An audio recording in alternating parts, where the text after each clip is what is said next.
Bienvenue à vous les Capricornes, on va découvrir votre guidance domaine amoureux pour ce mois d'octobre 2023.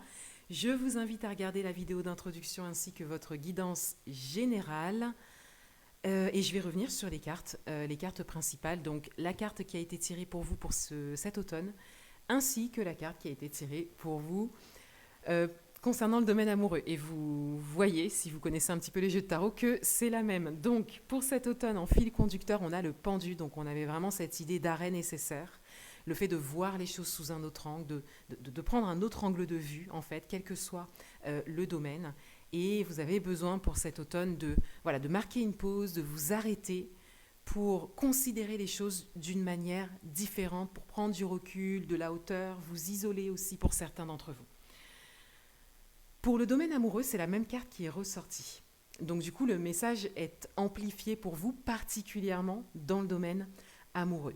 Il y a un arrêt nécessaire, une pause nécessaire, quelque chose à considérer sous un autre angle, et le fait de s'autoriser à considérer les choses de manière différente, de regarder différemment, d'oser porter son attention sur quelque chose de différent. Vous voyez, on a vraiment cette idée de sortir du connu de ses habitudes. Mais il y a surtout cette pause, cet arrêt nécessaire pour ça. Alors, dans votre état d'esprit, on a le 2 d'épée et on a l'as d'épée. Donc il y a cette idée de confusion, de dualité qui ressort déjà avec le 2 d'épée. Il y a peut-être une difficulté à justement marquer une pause, marquer un arrêt ou à voir les choses sous un autre angle, à changer ses croyances, parce que dans votre guidance générale, on parlait beaucoup de vos croyances limitantes. Et avec l'as de bâton, on a cette idée de démarrage, on a cette idée aussi de feu intérieur, de passion, de quelque chose qui commence pour vous ou qui peut commencer pour vous. Et pourtant, il y a cette dualité. Donc, il y a cette idée d'attirer quelque chose et de le repousser. Et ça, c'est l'ordre des croyances. Hein. On pense qu'on peut, et puis après, on pense le contraire. Donc, on a cette idée d'attirer et de repousser. Peut-être que vous en avez conscience pour certains d'entre vous, et peut-être que c'est une prise de conscience à avoir pour d'autres, d'où la carte du pendu, hein, qui revient quand même 2 fois, qui vient vraiment ici vous dire de prendre de la hauteur, de prendre du recul, de regarder les choses sous un autre angle pour pouvoir voir vraiment ce qui peut commencer pour vous au niveau amoureux. Concernant les énergies qui viennent à vous, qui sont en face de vous, on a le 10 de bâton et on a le cavalier d'épée. Alors il y a une fin de cycle, il y a vraiment un nouveau chemin aussi qui est pris. Donc on a comme des énergies qui peuvent vous rejoindre, vous voyez. On a vraiment cette idée-là. Mais c'est vrai que cette ouverture et ce rapprochement, cette rencontre par exemple, ou cette nouvelle évolution dans une vie amoureuse, peut se faire que si vous retirez le bandeau qui est là. En arrêtant d'être dans le oui ou dans le non, dans la dualité, et en étant centré, aligné, et en restant dans cette énergie. En fait, l'énergie de l'as de bâton est celle qui sera vraiment porteuse pour vous. Elle est à maintenir pour que vous puissiez manifester une rencontre, prendre un tournant dans votre vie amoureuse existante, pour qu'une relation démarre, etc., etc. Donc on a vraiment ce message-là principal, hein, pour vous, parce qu'on a vraiment quelque chose qui est en mouvement, hein, vers vous, mais le plus marquant, hein, j'ai envie de dire, le plus important, c'est vraiment cette autorisation-là avec le pendu, de se poser, et peut-être considérer, étudier quelque chose aussi, ça peut être intéressant.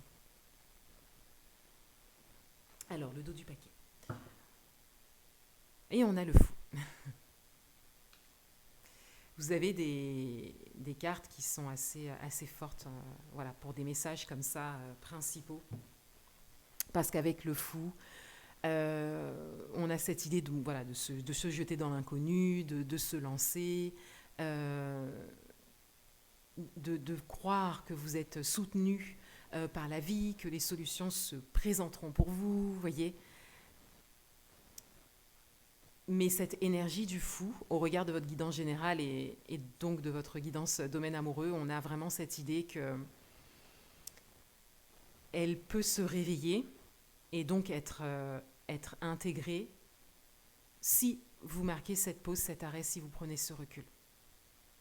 C'est en voyant les choses sous un angle différent que vous pourrez vraiment en fait vous laisser aller à ce lancement, parce que le fou, c'est pas n'importe quel lancement, c'est pas juste voilà, oh, j'y vais, non, le fou, c'est vous sauter dans le vide en croyant pleinement et sans faille que le filet apparaît.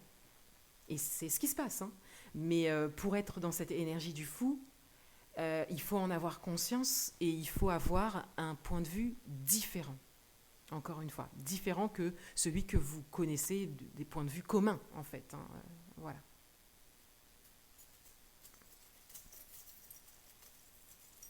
Donc c'est un message fort pour vous au niveau amoureux. Ça fait peut-être un moment que vous travaillez sur le domaine amoureux.